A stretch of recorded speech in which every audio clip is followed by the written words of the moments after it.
Video शुरू करने से पहले मोटे मोटे तौर पर आपको इस वीडियो की हेडलाइन समझा दूं। ईरान की सरहद के करीब इजराइल की फाइटर जेट उड़ रही है। नेतन्याहू अपनी कुर्सी को बचाने के लिए, अपनी सरकार को बचाने के लिए एक नए युद्ध की तलाश कर रही है। खबरें हेडलाइन से कहीं ज़्यादा है, आखिर तक बने रहना। इंशाल्लाह आपको तमाम खबरें बहुत ही सिंपल और आसान भाषा में समझाने की कोशिश करूँगा।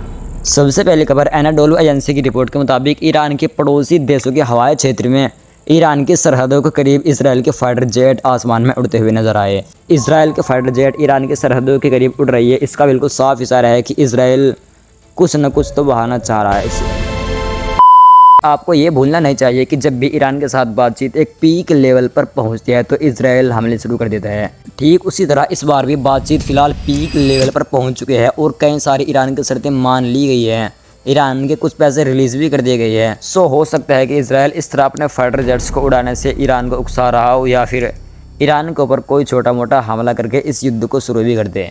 अब इसको लेकर ईरान की तरफ से चेतावनी जारी की जाती है। ईरान के सरकारी प्रसारक IRGC द्वारा एक बयान में खातमुल अंबिया सेंट्रल हेडक्वार्टर के मुख्यालय ने कहा कि ईरान की और कुछ पड़ोसी देशों के आसमान में ज़ायोनी शासन की आतंकवादी सेना की गतिविधि और उपस्थिति एक खतरनाक काम है और देश के लिए खतरा है।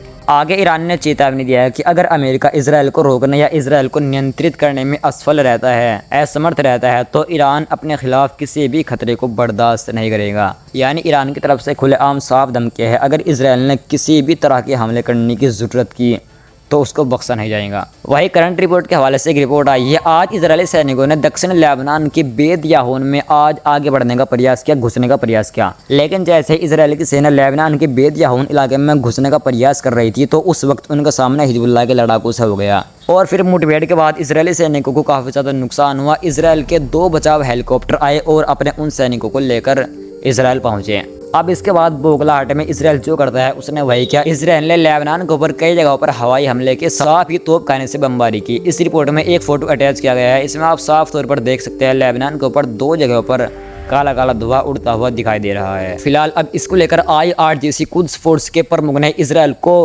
कंप्लीटली विड्रॉवल की चेतावनी दी है कि तुम पूरी तरह अब लेबनान से पीछे हट जाओ।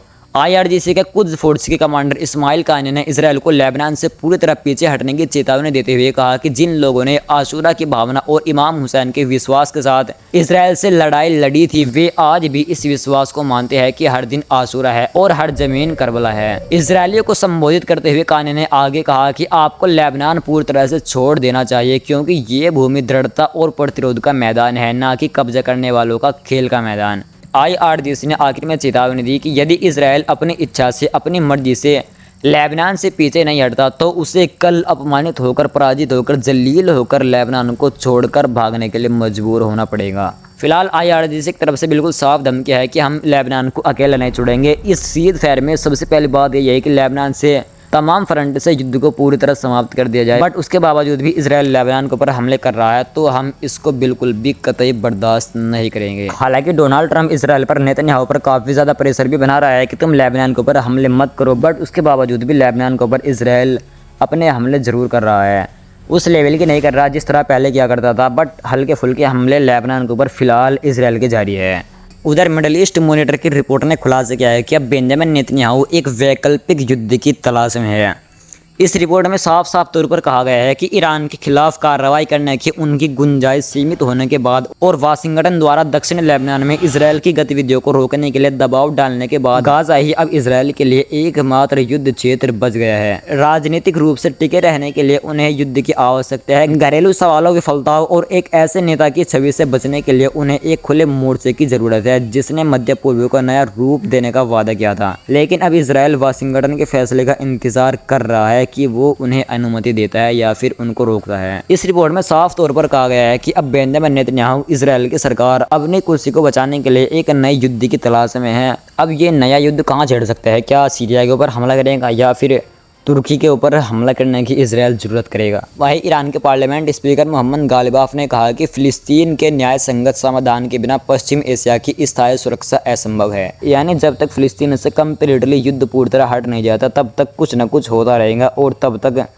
मिडल ईस्ट के अंदर वॉर ख़त्म हो ही नहीं सकती।